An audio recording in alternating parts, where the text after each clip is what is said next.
মুসলমান যুবক বন্ধুরে, আল্লাহর নবীকে বড় বড় সাহাবায়ে কেরাম না, আরবের ছোট ছোট বাচ্চারা পর্যন্ত আল্লাহর নবীকে ভালোবাসতো, আল্লাহর নবীকে মহব্বত করত। মুসলমান বন্ধুরে, আল্লাহর নবীজি একদিন একটা রাস্তা দিয়া হাইটে হাইটে যায়।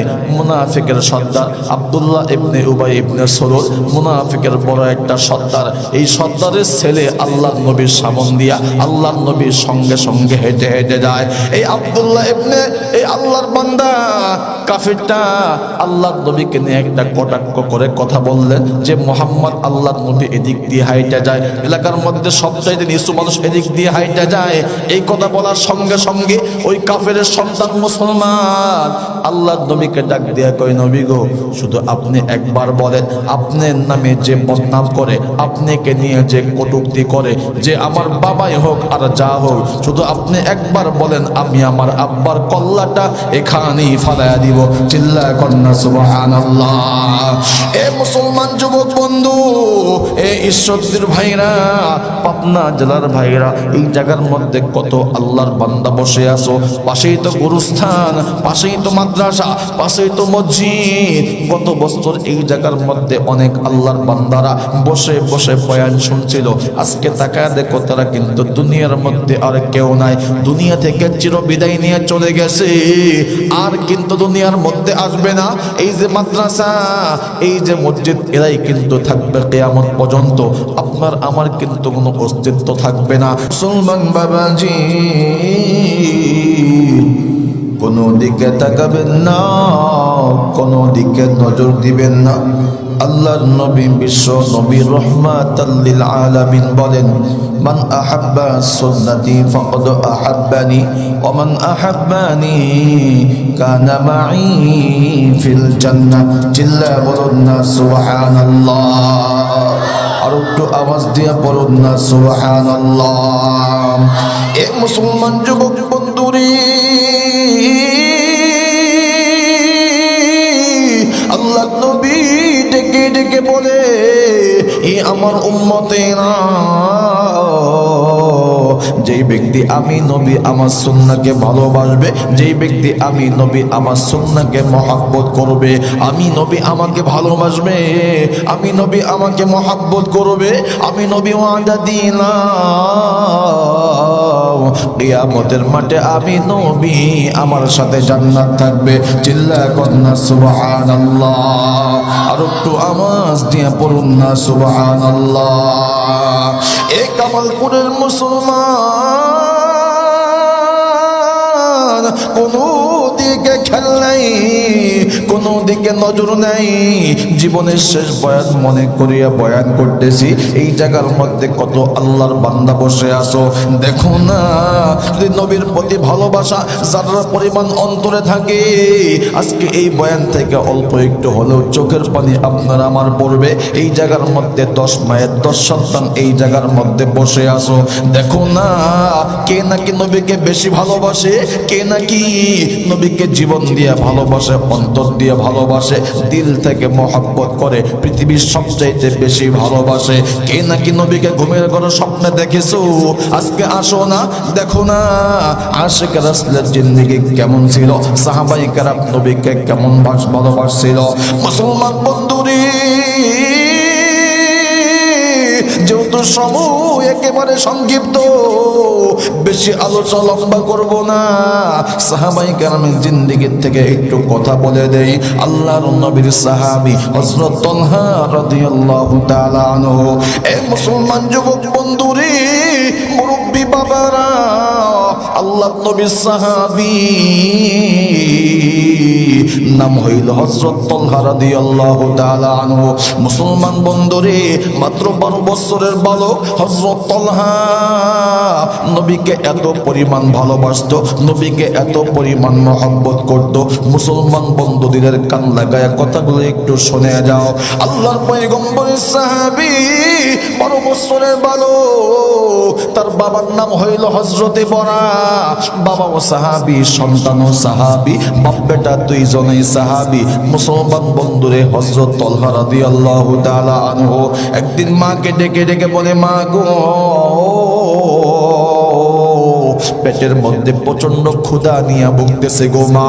ও মা বলো না আমি কোথায় গেলে খাবার সংগ্রহ করতে পারবো? মা তখন ডাক দিয়া কয়, বেটা রে, এ বেটা, তুমি তো জানো কয়েকদিন তাইকা ঘরের মধ্যে কোনো খাবার রান্না হয় না। ছোট্ট মানব সাহাবী এই কথা শোনার পরে ডাক দিয়া কয়, মা গো, তাহলে আমি কোথায় যাব খাবার সংগ্রহ করার জন্য?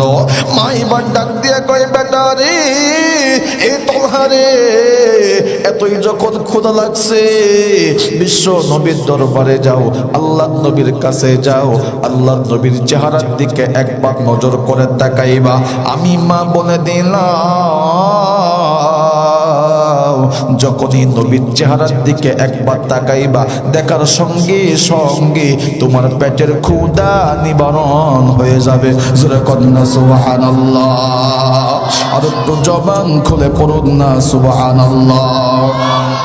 ছোট্ট বালক ডাক দিয়া কয়, মা গো,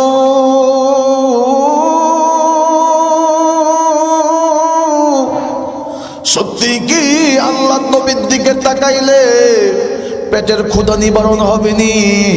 মা তখন ডাক দিয়া কয়, বেটা তলহারে, আল্লাহর কসম করে বলি আমার নবী এত সুন্দর চেহারা, আমার নবীর দিকে তাকানোর সঙ্গে সঙ্গে পেটের ক্ষুধা নিবারণ হয়ে যাবে।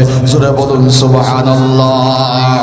এ কামালপুরের মুসলমান, এ বন্ধু মুসলমান, ছোট্ট বালক সাহাবী মাকে ডাক দিয়া কয়, মা গো, আমি তো নবীর দরবার চিনি না, আমি কেমনে নবীর কাছে যাব? তবুও তো আমি জানি না। মা তখন ডাক দিয়া কয়, বেটা রে, তোর বাবা তো বাজারে গেছে, তোর বাবা যখন বাজার থেকে ফিরে আসবে তোর বাবার সঙ্গে বিশ্ব নবীর দরবারে যাবে। তলহার বাবা যখন বাজার থেকে আসে, হযরত তলহা বাবাকে ডাক দিয়া কয়, বাবা গো, মা বলেছে বিশ্ব নবীর চেহারার দিকে তাকাইলে নাকি পেটের ক্ষুধা নিবারণ হয়ে যায়। বাবা তখন ডাক দিয়া কয়, বেটা রে, হ্যাঁ তুমি যাইবানি? ছোট্ট বালক সাহাবী, মাত্র 12 বছরের বালক, বাবাকে ডাক দিয়া কয়, বাবা গো, আমি আমার নবীকে দেখতে চাই, এত সুন্দর চেহারার নবী, মা বলেছে নবীর দিকে তাকাইলে পেটের ক্ষুধা নিবারণ হয়ে যাবে। ছোট্ট বালক সাহাবী বাবার সাথে যখনই বিশ্ব নবীর দরবারে যায়, সেই দিন আল্লাহ নবীজি মিম্বারের নিচে বসে বসে বয়ান করে। সাহাবাই কেরাম বয়ান শুনে, অসংখ্য সাহাবাই কেরাম আল্লাহ নবীর দিকে চাতক পাখির মতো তাকায় তাকায় বয়ান শুনতেছে। ছোট্ট বালক সাহাবী বাবাকে ডাক দিয়ে কয়, বাবা গো, ও বাবা, আমি তো ছোট মানুষ, আল্লাহ নবীকে দেখতে পারি না, ঘাড় উঁচু করিয়া আমার দেখতে হয়, আমার বড় কষ্ট হয়। ও বাবা, তুমি একটু আমাকে কোলের মধ্যে নাও, আমি বিশ্ব নবীর নুরানি চেহারাখানা এক নজর তাকায়া দেখি।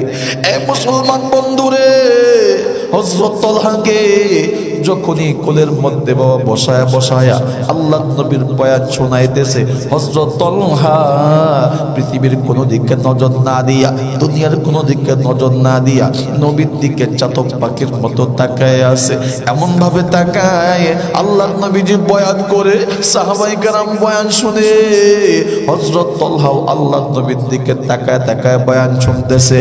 বাবা এক পর্যায়ে নজর করে তাকায়, হযরত তলহা আল্লাহ নবীর দিকে তাকায় আছে, চোখের পাতি আর নড়ায় না, চোখের পলক আর ফালায় না, এমন ভাবে নবীর দিকে তাকায় আছে। বাবা নজর করে, ছোট্ট বালক তলহা তার চোখ দিয়া চপ চপ করে পানি পড়তেছে, বাবা কোনো কথা বলে না। দ্বিতীয়বার যখন নজর করে, হযরত তলহা পেটের মধ্যে 3টা জোরে জোরে এভাবে থাপ্পড় দেয়। বাবা এবার ডাক দিয়া কয়, এ তলহা, কেন কাঁদো? কি জন্য কাঁদো? পেটের মধ্যে কি তোমার প্রচন্ড ক্ষুধা লাগছে কিনা? হযরত তলহা ডাক দিয়া কয়, বাবা গো, ক্ষুধার যন্ত্রণায় কাঁদি না, কাঁদি আমার নবীর জন্য। কয়, কি হয়েছে? হঠাৎ করে নবীর জন্য তুমি কেন কান্না করতেছো? হযরত তলহা ডাক দিয়া কয়, বাবা গো, আগে বলো না আমার নবীর কি মা বাবা দুনিয়ায় আসেনি? বাবা এবার ডাক দিয়া কয়, হঠাৎ করে নবীর মা বাবার কথা কেন মনে বললো? ডাক দিয়া কয়, বাবা আগে বলো না বাবা এবার ডাক দিয়া কয় বেটা তলহা রে, তোর নবীর জন্মের আগে দুনিয়া থেকে বাবা চলে গেছে, জন্মের 6 বছর পরে তোর নবীর মা দুনিয়া থেকে চলে গেছে। তোর নবী এতিম নবী, তোর নবীর মা নাই, তোর নবীর বাবা নাই। এই এতিম অবস্থায় নবী আজকে এত বড় হয়েছে। ছোট্ট সন্তান হযরতে তলহা শুনে আর হাউমাউ করে কান্না করে, ডাক দিয়া কয় বাবা গো, একটু আমার নবীর দিকে তাকাও, দেখো না আমার নবীর চেহারা কত সুন্দর চেহারা। এই চেহারার মধ্যে তায়েফের কাফেররা কেমনে আমার নবীর শরীরের মধ্যে আঘাত করলো। ও বাবা, তারা কি জানতো না যে আমার নবীর মা নাই, বাবা নাই, আমার নবী এতিম মানুষ? জানার পরও কেমনে তারা আমার নবীকে এত অত্যাচার করেছে, কেন এত আমার নবীকে পাথর নিক্ষেপ করেছিল? মুসলমান বন্ধুরে, হযরত তলহা 12 বছরের বালক, কি এমন বুঝে আপনি? আমি 12 বছরে কি এমন বুঝেছি? ছোট্ট বালক সাহাবী খালি কান্না করে কান্না করে। বাবা এবার ডাক দিয়া কয় তলহা রে, পেটের মধ্যে কেন থাপড় দিলা? হযরত তলহা বাবাকে ডাক দিয়া কয় বাবা গো, আমি যখনই বিশ্ব নবীর চেহারার দিকে প্রথমবার নজর দিয়েছি, যখনই নজর দিয়েছি, আল্লাহর কসম করে বলি, আল্লাহর কসম করে বলি, আল্লাহর নবীকে দেখা মাত্র আমার পেটের ক্ষুধা নিবারণ হয়ে গেছে। জুড়ে বলুন সুবহানাল্লাহ। বাবা ইমান ডাক দিয়া কয় তলহা রে, পেটের ক্ষুধা যখন নিবারণ হইল, এইবার চলো একটু বাড়ির মধ্যে যাই, তোমার মায়ের সাক্ষাৎ করে আসো, নবীর এখান থেকে চলে আসো। হযরত তলহা ছোট্ট 12 বছরের বালক বাবাকে ডাক দিয়া কয় বাবা গো, আমি আর বাড়িতে ফিরবো না। কই কেন ফিরবি না? কি জন্য ফিরবি না? ডাক দিয়া বলতেছে বাবা গো, আমি যখনই নবীকে একবার দেখেছি, যখনই আমি আমার নবীকে দেখেছি, দেখার সঙ্গে সঙ্গে নবীর ভালোবাসা মহাব্বত অন্তরের মধ্যে গীতে গেছে। যেরকম না সুবহানাল্লাহ। বাবা এবার ডাক দিয়া কয় বেটা রে, তোর মাকে দেখতে হবে না। হযরত তলহা 12 বছরের বালক ডাক দিয়া কয় বাবা গো, আমি আমার মায়ের চাইতে নবীকে বেশি ভালোবাসি। ডাক দিয়া কয় বেটা রে, সত্যি করে বল, তুই কি তোর মায়ের চাইতে নবীকে ভালোবাসো? হযরত তলহা ডাক দিয়া কয় বাবা গো, শুধু মা না, তুমি বাবা বড়া, তোমার চাইতেও নবীকে আমি বেশি ভালোবাসি। কেমন নবীর প্রতি ভালোবাসা অর্জন করেছে, মায়ের চাইতে বাবার চাইতে কেমন ভালোবাসা অর্জন করেছে। বাবা এবার ডাক দিয়া কয় তলহা রে, সত্য করে বল, তুই কি তোর মায়ের চাইতে বাবার চাইতে নবীকে বেশি ভালোবাসো? হযরত তলহা তখন ডাক দিয়া কয় বাবা গো, আল্লাহর কসম করে বলি, আল্লাহর কসম করে বলি, আমি আমার মায়ের চাইতে বাবার চাইতে, এমনকি আমি আমার জীবনের চাইতে আমি আমার নবীকে বেশি ভালোবাসি। জোরে কন্যা সুবহানাল্লাহ। এই কথা আমার আল্লাহ শুনিয়া জিবরাইলের মাধ্যমে নবীর কানের মধ্যে পৌঁছায়া দেয়। আল্লাহ নবীজি জানার পরেও ডাক দিয়া বলে, এ তলহা, তলহার বাবা রে, তোরা বাপ বেটা ওই জায়গার মধ্যে কি গল্প করতেছো? আমি নবী একটু আমার সামনে আয়। আল্লাহ নবীর সামনে যখনই আসলো, আল্লাহ নবীজি জিজ্ঞাসা করে, তলহার বাবা রে, তোমরা ওখানে বসে বসে কি কথা বলতেছিলা? তলহার বাবা ডাক দিয়া কয় নবী গো, এই যে আমার তলহা 12 বছর বয়স, এই তলহা সে নাকি তার মায়ের চাইতে বাবার চাইতে নবী আপনাকে বেশি ভালোবাসে। আল্লাহ নবী ডাক দেয়া কয় তলহা রে, সত্য করে বলো, সত্য করে বলো, তুমি কি তোমার মায়ের চাইতে বাবার চাইতে এমন কি তোমার চাইতে আমাকে বেশি ভালোবাসনি? হযরত তলহা ডাক দেয়া কয় নবী গো, আল্লাহর কসম করে বলি, আল্লাহর কসম করে বলি, ওগো নবীজি, আমি আমার মায়ের চাইতে বাবার চাইতে, এমনকি আমি আমার জীবনে চাইতেও নবী আপনাকে বেশি ভালোবাসে। জোরে কন্যা সুবহানাল্লাহ। আল্লাহ নবী ডাক দিয়া কয় তলহা রে, এতই যখন ভালোবাসো, এতই যখন মহব্বত করো, তলহা এই ভালোবাসার পরীক্ষা দিতে হবে। কই কেমন পরীক্ষা, কি পরীক্ষা? মুসলমান বন্ধু কোনো দিকে তাকাবেন না, দেখেন না ইমানি পাওয়ার কট্টুক আছে। হযরত তলহা ডাক দিয়া কই তলহা রে, তোমাকে পরীক্ষা দিতে হবে। হযরত তলহা তখন ডাক দিয়া কই নবী গো, আমি আপনাকে ভালোবাসার জন্য কি পরীক্ষা দিতে হবে একটু আমি তলহা আমাকে বলুন না। আল্লাহর নবী ডাক দিয়া কয় তলহা রে, তোমার কবরের মধ্যে কি? হযরত তলহা ডাক দিয়া কয় নবী গো, কবরের মধ্যে তরবারি। কয় তরবারি কেন, কি জন্য? কয় মা দিয়েছে। কয় কেন দিয়েছে? কয় আত্মরক্ষা করার জন্য দিয়েছে। ছোট্ট বালক সাহাবী আল্লাহর নবীর দিকে তাকায় আছে, কখন নবী বলবে পরীক্ষার কথা, কখন নবী বলবে? মুসলমান বন্ধুরে, আল্লাহর নবী ডাক দিয়া কয় তলহা রে, তরবারিটা বাহির করো। হযরত তলহা যখনই তরবারিটা বাহির করলো, আল্লাহর নবীজি হযরত তলহাকে ডাক দিয়া কয় এ তলহা, সত্য করে বলো তুমি আমি নবী আমাকে কেমন ভালোবাসো? হযরত তলহা ডাক দিয়া কয় নবী গো, আমি আমার মায়ের চাইতে, বাবার চাইতে, এমনকি আমি আমার জীবনের চাইতে নবী আপনাকে বেশি ভালোবাসি। আল্লাহর নবী ডাক দিয়া কয় তলহা রে, তোমার হাতের মধ্যে কি? কয় তরবারি। কয় কেন? কয় মা দিয়েছে আত্মরক্ষা করার জন্য। আল্লাহর নবী ডাক দিয়া কয় তরবারিটা একটু ভালো করে বাহির করো।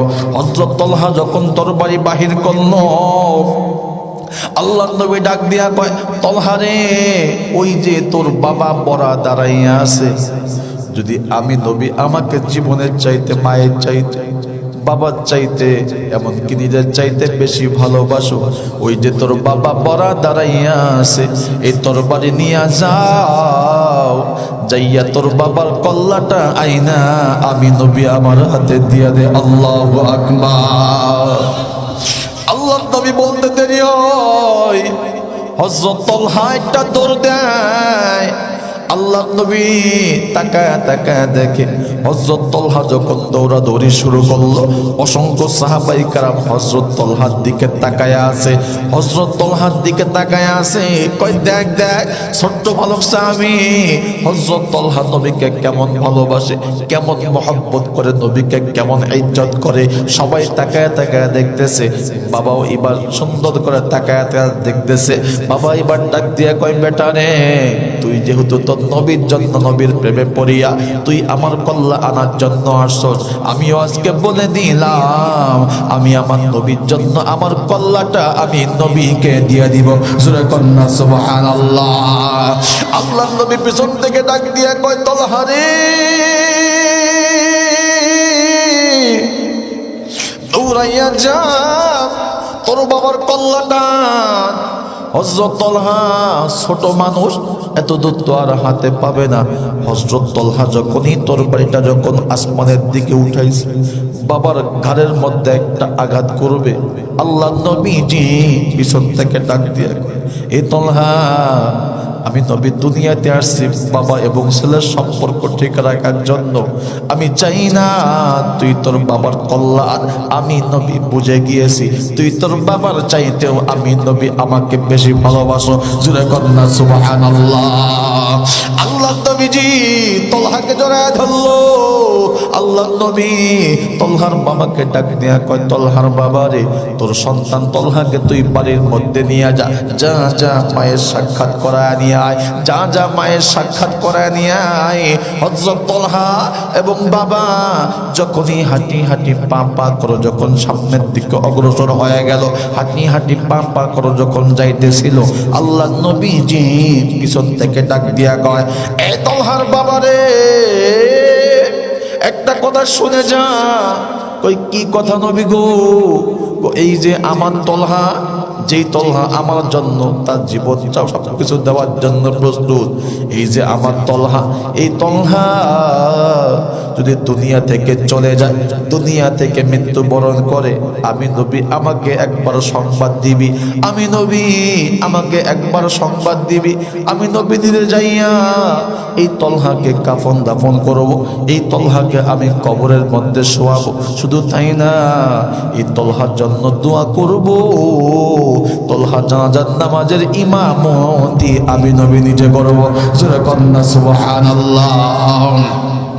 সাহাবী ইমান ডাক দিয়া কয় নবী গো, আপনি যেই কথা বললে আমার দিল বলে, অন্তর বলে আমার তলহা মনে হয় দুনিয়াতে বেশি দিন থাকবে না। সাহাবী এবার বাড়িতে যায়, মা জিজ্ঞাসা করে বেটা তলহা নবীকে কেমন দেখছো, নবীকে কেমন ভালোবাসছো? হযরত তলহা তখন ডাক দিয়া কয় মা গো, পৃথিবীতে আমি অনেক মানুষ দেখেছি, পৃথিবীতে আমি অনেক মানুষ দেখেছি, এমন একজন মানুষের কাছে তুমি পাঠাইছো, দেখার সঙ্গে সঙ্গে পেটের ক্ষুধা নিবারণ হয়ে গেছে। জোরে কন্না সুবহানাল্লাহ। এ মুসলমান যুবক বন্ধুরে, কয়েকদিন যখন অতিক্রম হয়ে যায়, হাদিসের ঘটনা, কয়েকদিন যখন অতিক্রম হয়ে যায়, ছোট্ট বালক সাহাবীর শরীরের মধ্যে প্রচন্ড জ্বর শুরু হয়ে গেল। হযরত তলহা একদিন মাকে বাবাকে ডাক দিয়া কয় মা গো, শরীরের মধ্যে প্রচন্ড জ্বর, এই জ্বর নিয়ে আমি আর টিকতে পারতেছি না গো মা। বাবাকে ডাক দিয়া কয় বাবা গো, এত পরিমাণ শরীরের মধ্যে জ্বর আসছে, এই জ্বর নিয়ে আমি আর টিকতে পারতেছি না গো বাবা। ও বাবা গো, আমার দিল বলে, অন্তর বলে আমি মনে হয় দুনিয়া থেকে কয়েকদিনের মধ্যে আমি দুনিয়া থেকে বিদায় নিয়ে চলে যাব। মুসলমান বন্ধুরে, হযরত তলহা এই কথা বলে বাবাকে ডাক দিয়া কয় বাবা গো, যদি আমি দুনিয়া থেকে চলে যাই, আমি যদি দুনিয়া থেকে চলে যাই, ও বাবা তোমার কাছে আমার একটা ওসিয়ত থাকবে। কয় বেটা কি ওসিয়ত, কি ওসিয়ত বলো না। ডাক দিয়া কয় বাবা গো, যদি আমি দুনিয়া থেকে চলে যাই, নবী তো বলছিল আমি তলহা মৃত্যুবরণ করলে আমি তলহা আমার কাফন দাফন করবে, জানাজা নামাজটা নবী পড়াবে, আমাকে কবরের মধ্যে শোয়াবে। ও বাবা গো, যদি আমি চলে যাই, রাতের বেলা মৃত্যুবরণ করলে তুমি আল্লাহ নবীকে সংবাদ দিও না, দিনের বেলা মৃত্যুবরণ করলে তুমি আল্লাহ নবীকে সংবাদ দিও। কয় কেন রে, রাত এবং দিনের সঙ্গে সম্পর্কটা কি? হযরত তলহা ডাক দিয়া কয় বাবা গো, রাতের বেলা যদি আমি তলহা মারা যাই, ওগো বাবা আমার বাড়ি থেকে নবীর বাড়ি মাত্র 3 কিলোমিটার, দুই পাশে বড় বড় কাফেরদের বাড়ি, বড় বড় কাফের গোত্রর বাড়ি। আমার নবীজি আমার মৃত্যুর সংবাদ শুনিয়া যখনই হাঁটি হাঁটি পা পা করে যখন আসবে, দুই পাশে বড় বড় কাফেরদের বাড়ি, এই অবস্থায় যদি আমার নবীকে তাহলে আমি কি জবাব দিব, কি জবাব দিব? এই কথা বলে আর ডাক দিয়া কয় বাবা গো, রাতের বেলা মৃত্যুবরণ করলে আল্লাহ নবীকে সংবাদ দিও না। মুসলমান বন্ধুরে, কয়েকদিন যখন হয়ে গেল, ছোট্ট সন্তান হযরত তলহা রাতের বেলা মৃত্যুবরণ করলো, আল্লাহ নবীকে আর সংবাদ দেওয়া হয় নাই।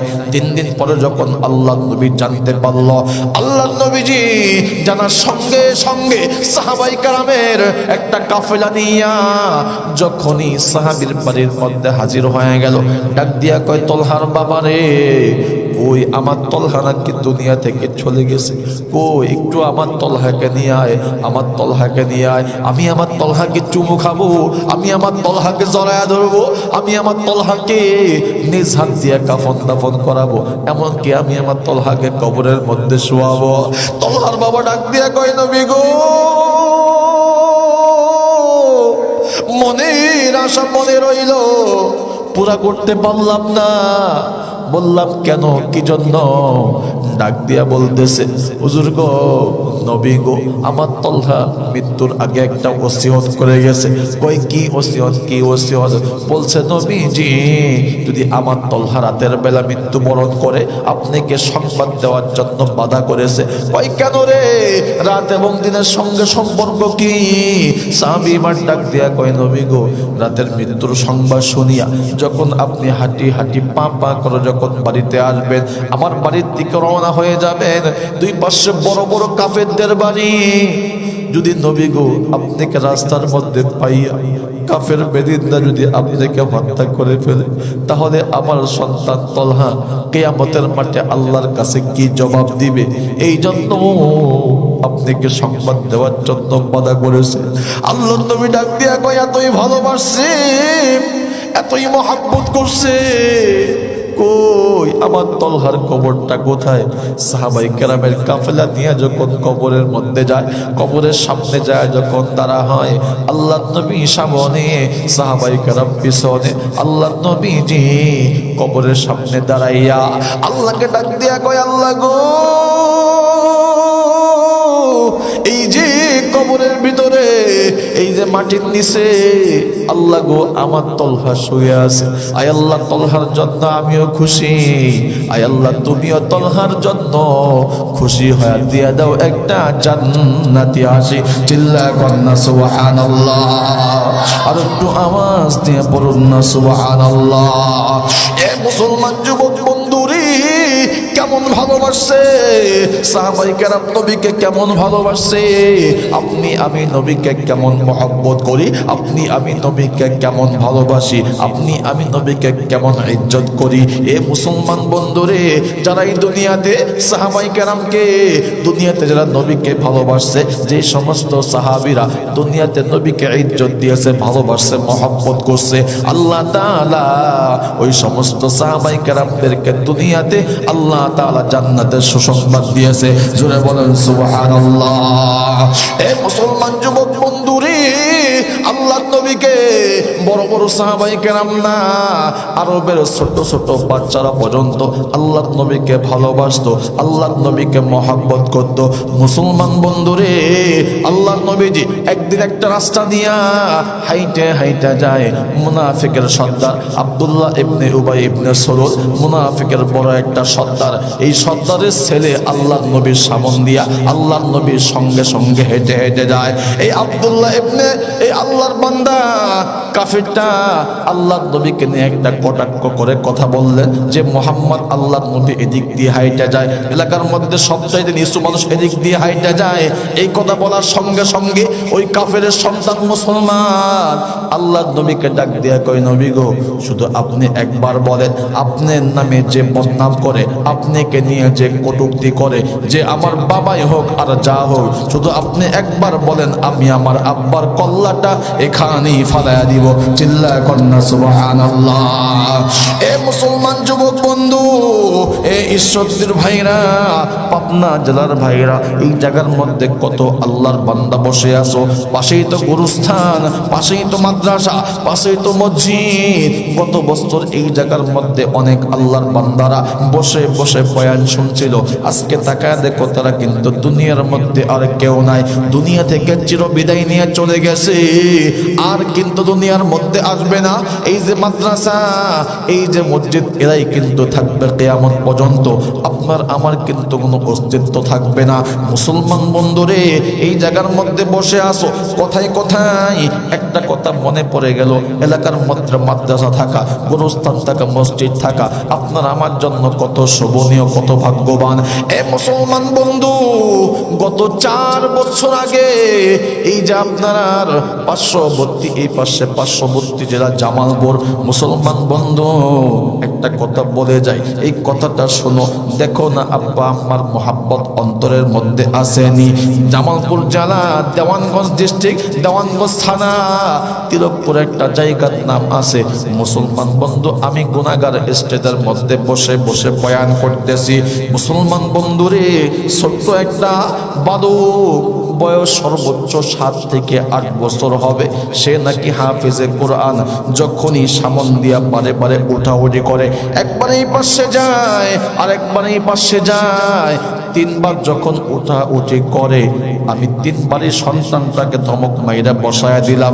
বললাম, বেটা কেন উঠাউঠি করো?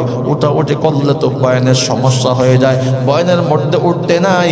3 বার যখন বসায় দিলাম, আরেকবার হঠাৎ করে কানের মধ্যে শব্দ আসলো, কে জানি ফুফায় ফুফায় কান্না করতেছে। সামনে তাকায় দেখি, যেই সন্তানটাকে আমি ধমক দিয়েছিলাম, এই সন্তানটা বসে বসে ফুফায় ফুফায় কান্না করতেছে। পাশেই সভাপতি সভাপতি এক মাদ্রাসার শাইখুল হাদিস সাহেব ডাক দিয়া কয়, হুজুর গো, আজকে যে কয়জন বাচ্চা পাগড়ি নিবে এর মধ্যে সবচাইতে সর্বনিম্ন সবচাইতে ছোট বয়সের সন্তান হইল এই সন্তানটা। হুজুর গো, তার মাথার মধ্যে পাগড়ি দেওয়া হবে, সে একজন হাফেজে কোরআন, আপনি আর তাকে ধমক দিয়েন না। ছোট্ট সন্তানটাকে স্টেজের মধ্যে নিয়ে আসলাম, ডাক দিয়া বললাম, ধমক দিয়েছি বিদায় তুমি কান্না করতেছো? সন্তান ডাক দিয়া কয়, না গো হুজুর, এই জন্য কান্না করি না। বললাম, কেন কান্না করো? ডাক দিয়া কয়, হুজুর গো, আমি 3 বার গিয়েছি মহিলা প্যান্ডেলে, 3 বার গিয়েছি। আমার মা গত বছর বলেছিল, বাবা তুই হাফেজ হবি, পাগড়ি নিবি, তোর নাম যখন মাইকের মধ্যে আলান করা হবে, আমি মা শুনে শুনে আমার দিলটা নরম হয়ে যাবে, মনটা খুশি হয়ে যাবে। হুজুর গো, আমি 3 বার গিয়েছি মহিলা প্যান্ডেলে, যা দেখি অন্য অন্য ছাত্রর মায়েরা বোনের আয়েশা কপালের মধ্যে চুমু দেয়, গালের মধ্যে চুমু দেয়, ধৈর্য ধৈর্য আদর করে। কিন্তু আমি 3 বার গিয়েছি, সবার আব্বা আম্মা আসে, কিন্তু আমার মা আর ফিরে আসে না। ডাক দিয়ে বললাম, বেটা তোমার মা কোথায় গেল? ছোট্ট সন্তান, 6-7-8 বছর বয়স হবে, হাফেজে কোরআন, সে আর কি বোঝে? ডাক দিয়া কই, হুজুর গো, গত 3 দিন আগে আমি যখন বাড়িতে গিয়েছি, যা দেখি আমার মা নাই, আমার মায়ের লাশটা জমিনের মধ্যে শুয়ে আছে। এই কথা বলে সন্তান কান্না করে। বললাম, বেটা কাঁদিস না, তোর মা নাই তো কি হয়েছে? তুই তো একজন হাফেজে কোরআন, তোর সঙ্গে তো আল্লাহ একজন রয়েছে। ছোট্ট সন্তান হাফেজে কোরআন কান্না করে। ডাক দিয়া বললাম, বেটা কাঁদিস না, তোর বাবা তো আছে। ডাক দিয়া কয়, হুজুর গো, ও হুজুর, আমার বয়স যখন 3 মাস বয়স, যখন আমি 3 মাস অবস্থায় দুনিয়াতে আসি, দুনিয়াতে আসার পরে আমার আব্বা দুনিয়া থেকে চলে যায়। ডাক দিয়া কই, হুজুর, আমার মাকে বাড়ি থেকে বের করে দেওয়া হয়। এরপরে আমার মা মানুষের বাড়িতে কাজ করে করে করে করে আমাকে বড় বানাইছে। আমার মা আমাকে হাফেজ বানাইলো, কিন্তু আজকে মাকেও হারাইলাম, বাবাকেও হারাইলাম। ডাক দিয়া বললাম, বেটা কাঁদিস না, তোর মা নাই, বাবা নাই, তোর তো একজন দুনিয়াতে আল্লাহ আছে। ছোট্ট সন্তানটা কান্না বন্ধ করিয়া দৌড়াইয়া মাদ্রাসায় গেল। মাদ্রাসায় যায়া ছোট্ট একটা পলিথিনের মধ্যে, শপিং ব্যাগের মধ্যে কিছু টাকা নিয়ে আসলো। আইসা বলতেছে, হুজুর গো, এই যে এই ব্যাগের মধ্যে কিছু টাকা রয়েছে, এই টাকাগুলো 2 টাকা, 1 টাকা, 5 টাকা খুচরা নোট কয়েল নিয়ে আসছে। বললাম, এত টাকা তুমি কোথায় পাইলা? কয়, হুজুর গো, আমার মা আমাকে 3-4 মাস থাইকা 1 টাকা, 2 টাকা, 3 টাকা করে আমাকে জমা করতে দিয়েছিল। আমি হাফেজ হব, মাহফিলের মধ্যে খরচ করব, হুজুরদেরকে মিষ্টি খাওয়াবো। হুজুর টাকার জায়গায় টাকা রয়ে গেল। যেই মা এত টাকা জমাইলো, আজকে সেই মাকে হারাইলাম। হুজুর গো, এই টাকার আমার দরকার নাই। হুজুর, এই 2,000 টাকা আমি আমার মায়ের জন্য 1,000, বাবার জন্য 1,000 টাকা আমি আমার অত্র মসজিদ মাদ্রাসায় দিয়ে দিলাম। দেখেন মুসলমান সন্তান, এরকম কত আল্লাহর বান্দা এই জায়গার মধ্যে বসে আছে।